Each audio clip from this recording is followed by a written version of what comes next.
안녕하세요. 전문가는 아니지만 프로레슬링 이야기를 들려주는 왓칭잼입니다.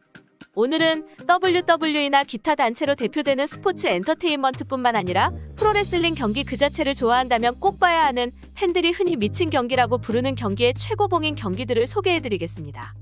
과거의 레전드들 중에도 최상급 경기력을 가진 워커들이 많았고 북미뿐만 아니라 일본에도 최상급 워커들이 많았습니다. 하지만 요즘의 프로레슬링을 보면 전보다 경기와 경기력을 판단하는 기준이 높아지고 프로레슬링 경기에 열광하는 매니아들도 많아지다 보니 2010년대 들어서 경기력 괴물이라 불리는 워커들이 과거보다 더욱더 많아졌습니다. 그 워커들은 흔히 미친 경기라 불리는 명경기들을 만들어내고 레슬링 옵저버에서 주는 별점을 5성 만점을 초과한 점수까지 받고 있습니다. 그리고 경기력 면에서 가장 높은 평가를 받는 신일본에서 맘먹는 경기가 나온다는 것을 감히 생각도 할 수 없는 경기가 나온 적이 있습니다.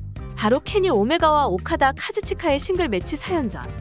현재 북미 프로레슬링에서 가장 뛰어난 경기력을 유지하고 있는 케니 오메가, 그리고 신일본의 중심 선수이자 2010년대 중반부터 지금까지 세계적으로 인정받는 경기력을 갖고 있는 오카다 카즈치카. 두 선수 모두 레슬링 옵저버로부터 5성 만점 이상의 경기들을 수없이 만들어냈습니다. 이 선수들은 엔터테이너적인 능력도 뛰어나나 오로지 경기력으로 세계 최고라는 평가를 받은 워커들입니다. 케니 오메가는 테크니션에 속하기도 하지만 이 선수들의 경기를 보면 테크니션 스타일이 아니더라도 최상급 워커로 평가받을 수 있다는 사실을 보여줍니다. 이 선수들은 지금까지 신일본에서 딱 4번 싱글 매치를 치렀습니다.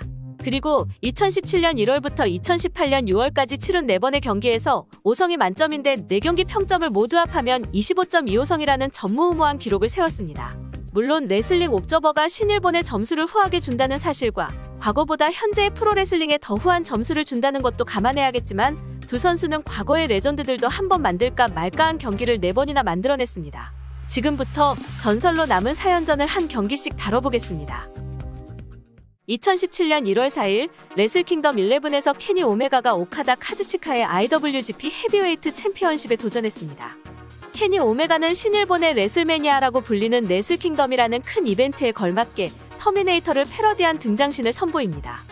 그리고 오카다 카즈치카는 다른 때에도 그랬듯이 레인메이커라는 별명에 걸맞게 휘날리는 지폐 속에 등장합니다. 이 경기는 두 선수의 첫 싱글 매치였고 두 선수는 첫 싱글 매치답지 않게 역대급 명경기를 만들었습니다. 다른 경기도 그렇듯이 후반으로 갈수록 고조됐고 시간이 흐를수록 두 선수는 쉴 새 없이 본인의 시그니처 무브와 피니쉬 무브를 주고받았습니다. 피를 흘리지 않았는데도 혈투라는 표현이 어울리는 경기였죠. 테이블까지 동원되고 정말 살벌해 보일 정도로 기술을 구사했기 때문에 맨몸으로 하드코어 매치만큼의 박진감을 연출한 경기였습니다. 단순히 기술 구사력과 셀링을 넘어 명경기에 걸맞는 경기 운영이라는 것이 어떤 것인지를 보여주는 경기였습니다.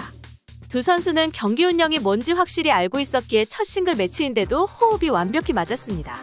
이 경기는 역사상 두 번째로 5성을 초과한 6성을 받았고 46분 45초 동안 두 선수는 기량을 마음껏 뽐냈습니다. 그 결과 한참 선배이자 레전드인 스티브 오스틴에게 이 경기보다 나은 경기를 찾기 힘들 정도라는 극찬을 받았습니다. 여러분의 46분 45초를 투자해서 보시길 추천드립니다. 그리고 5개월 후 도미니언 6.1일 흥행에서 다시 오카다 카즈치카의 IWGP 헤비웨이트 챔피언십을 걸고 60분 시간 제한 룰 속의 한판 승부를 벌입니다. 아이언맨 매치는 아니고 60분의 시간 제한이 있는 것이었지만 두 선수는 60분 아이언맨 매치나 다름없는 명승부를 연출했습니다. 경기 시간이 워낙 길었기 때문에 레슬킹덤 11에서의 경기와 비교하면 초중반은 안정적으로 흘러갔습니다. 물론 기술력과 경기 운영이 좋았기 때문에 지루하진 않았고 경기 시간이 1시간 내외가 된다면 어느 정도 느슨한 운영이 필요합니다. 그리고 중반부까지는 안정적인 운영을 했고 후반부부터는 다시 치열한 승부를 연출했습니다. 정말 이처절함의 끝을 보여주는 승부는 대체 불가의 경기력을 보여줍니다. 선수들은 최후반부로 접어들수록 시그니처 무브 한 방쯤은 아무것도 아니라는 듯 어거지로 경기를 이어나가는 연출을 선보입니다. 반드시 처절해야 명승부라는 것은 아니지만 이렇게 선수의 기량과 호흡이 완벽해야 하는 연출은 최상급 워커만이 가능합니다. 이 경기는 6.25성이라는 점수를 받으며 다시금 새로운 평점을 갱신했습니다. 후반부의 연출과 1시간에 이른 경기 시간, 그리고 완벽했던 경기 운영 덕분에 전 경기를 능가하는 평점을 받은 것 같습니다. 사상 두 번째로 6성을 받고 그 후에는 1시간 동안 경기를 펼친 끝에 6성마저 능가한 평점을 받은 그들. 2개월 후 신일본의 대표적인 대회인 G1 클라이맥스에서 다시 맞붙게 됩니다. 오카다 카즈치카는 IWGP 헤비웨이트 챔피언이었지만 논타이틀 매치로 준결승전에서 경기를 가지게 됩니다. 4연전 중에서 경기 시간은 가장 짧았지만 경기의 퀄리티는 떨어지지 않았습니다. 두 선수는 경기 초반부부터 각종 기술을 구사하며 스피디하고 밀도 있는 경기를 연출했습니다. 전체적으로 경기의 분위기가 루즈해지지 않고 쉼없이 경기가 전개됐습니다. 두 능력자는 시간이 지날수록 자신들의 시그니처 무브와 큰 기술들을 구사했고 경기는 더 고조됐습니다. 이 경기도 다른 경기들과 마찬가지로 최후반부에 접어들수록 치열한 양상을 보였습니다. 준피니시급의 시그니처 무브 한두 번 정도는 가볍게 희석시켜버렸죠. 경기는 30분도 안 됐지만 두 선수는 레슬킹덤 11에 이어 또 육성을 받았습니다. 개인적으로는 레슬킹덤 11에서의 경기가 더 명경기였던 것 같지만 어쨌든 두 선수의 기량이 뛰어났기에 육성을 받아도 이상할 건 없었습니다. 그리고 케니 오메가와 오카다 카즈치카의 4연전은 10개월이 지난 후에야 마무리됩니다. 2018년 6월 9일 신일본 도미니언 6.9 흥행. 케니 오메가와 오카다 카즈치카는 다시 한번 IWGP 헤비웨이트 챔피언십을 걸고 싱글 매치를 치르게 됐고 이번에는 시간 제한 없음에 3판 2선승제 룰로 맞붙게 됩니다. 10개월 만에 맞붙었지만 둘의 호흡과 기량은 전 경기들보다 더욱 뛰어났고 결국 또 경기력으로만 따지면 프로레슬링 역사에 길이 남을 명경기를 만들게 됩니다. 이 경기는 프로레슬링 팬사이트인 케이지매치에서 항상 10위권 안에 드는 경기인데요. 오로지 경기력으로 판단하는 순위이기 때문에 이 경기가 얼마나 인정을 받는지 아실 수 있을 겁니다. 프로레슬링 최고의 2인조는 무려 64분 50초 동안 경기를 했고 팬들에게 최고의 경기를 보여줬습니다. 초반에는 안정적으로 갖가지 기술을 쓰며 적당한 템포의 경기를 연출했고 중반부부터 본격적인 전개를 시작했습니다. 3판 2선승제 룰이 있었기 때문에 더욱 흥미진진한 경기가 펼쳐졌고 두 워커는 최고의 호흡과 경기 운영을 보여주며 다시 한번 팬들의 극찬을 받았습니다. 중후반부부터 테이블이 동원되고 큰 기술들도 나오며 격해지기 시작했고 링 밖에서의 격투도 여러 번 연출됐습니다. 최후반부에는 계속해서 기술을 주고받으며 막상막하의 접전을 펼쳤고 케니 오메가는 AJ 스타일스의 피니쉬인 스타일스 클래시를 시전하기도 했습니다. 오카다 카즈치카가 강하게 툼스톤 파일드라이버를 시전하는 장면과 케니 오메가가 변형 파일드라이버와 링 밖에서 리버스 프랑켄슈타이너를 시전하는 장면을 보면 WWE나 기타 단체에서는 볼 수 없는 위험한 기술을 보는 재미도 있습니다. 그리고 오카다 카즈치카의 변함없는 드롭킥, 케니 오메가의 인정사정 없는 V트리거, 레인메이커 시전과 접수 등 기술적인 면에서도 볼거리가 많았습니다. 두 선수는 최후반부에 힘을 쥐어짜내는 듯한 경기를 연출했고 덕분에 더욱 몰입력이 뛰어난 경기가 완성됐습니다.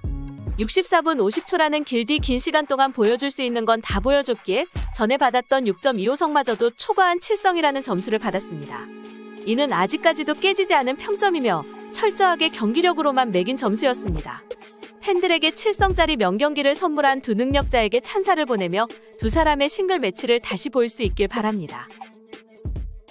사실 어떤 분들은 너무 높은 평점을 줬다고 생각하실 수도 있을 것입니다.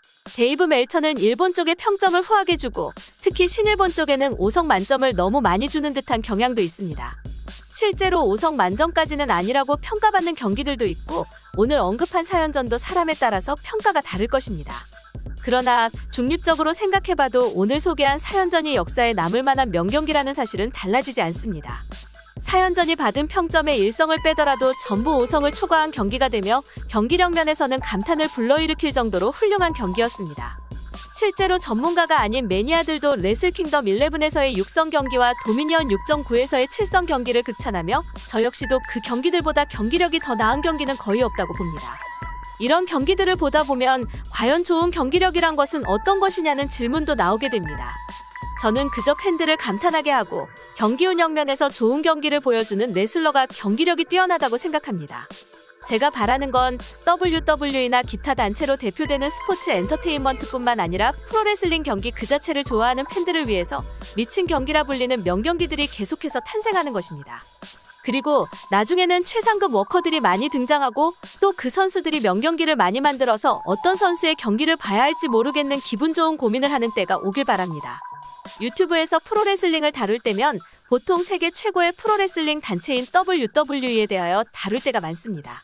하지만 WWE는 방송에서 프로레슬링이라는 단어를 못 쓰게 할 정도로 엔터테인먼트 단체를 표방하며 진정한 프로레슬링은 경기를 내세우는 것이라고 생각합니다. 그래서 엔터테인먼트적인 요소가 포함된 경기에 익숙하신 분들에게 차원이 다른 수준의 명경기를 소개해봤습니다. 빠른 시일 안에 오늘 소개한 경기들과 맞먹는 명경기들이 많이 탄생하길 바랍니다. 지금까지 왓칭잼이었습니다.